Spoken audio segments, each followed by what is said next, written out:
One of the learning concepts that we cover in PSYC4191 was transfer. Transfer refers to the extent to which an individual applies previously learned knowledge and skills to new contexts. In this video, we're going to provide an overview of the different types of transfer in learning. There are two main types of transfer in learning: near transfer and far transfer. Near, far, wherever you are. Near transfer is when the knowledge or skill being learned resembles the context that it will be applied to. Near transfer is usually easy because the two situations, the learning and the applied context, are similar. On the other hand, far transfer is when the knowledge or skill being learned is dissimilar to the context that it will be applied to. Far transfer is harder. Some argue that it is less likely to occur spontaneously.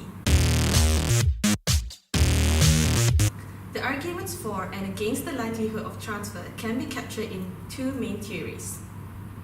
Thorndike's theory of identical elements supports the idea of near transfer, proposing that the extent to which transfer occurs depends on the elements shared between the two domains. Aristotle's doctrine of formal discipline maintains that far transfer is possible, suggesting that the mind has general abilities that it uses to apply to novel contexts, and thus the general principles of learning and problem solving are more important than the specific content being learned. There is evidence that far transfer is difficult and unlikely to happen. For instance, memory champion Chow Lu could remember pi to 67,000 digits, but only had an average digit span of around 6 digits. Experimental evidence also supports this notion. One study by Carrera and colleagues in 1985 found that Brazilian school children who were street vendors had excellent mathematical accuracy when running calculations for customers, but this accuracy was significantly compromised when they had to perform the same calculations as math problems. It's not all bad news for far transfer though. One 2008 study by Burrage and colleagues compared children 2 months either side of the cutoff date for school entry on tests of executive functioning. They found that kids who went to school did better on the executive functioning test. This might suggest that formal education can improve intellectual development, perhaps through far transfer.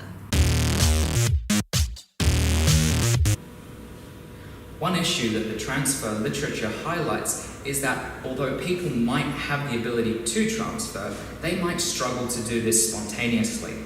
Therefore, we might be able to help people transfer skills more easily by prompting them.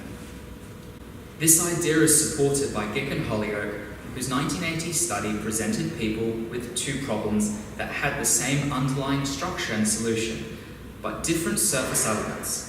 This included a military problem where a fortress needed to be attacked, and a medical problem where a tumor needed to be zapped. Although people generally could not solve the second problem after solving the first problem, they could, once they were primed to look beyond the surface to the underlying structure.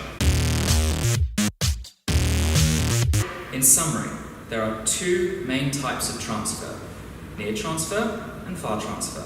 Near, far, wherever you are. The evidence in these areas suggests that the more dissimilar the situations requiring skill transfer, the more difficult transfer becomes. Far transfer, in particular, is unlikely to take place spontaneously. But we can help people along by explicitly telling them that we want them to transfer knowledge or skill. Far across the distance and spaces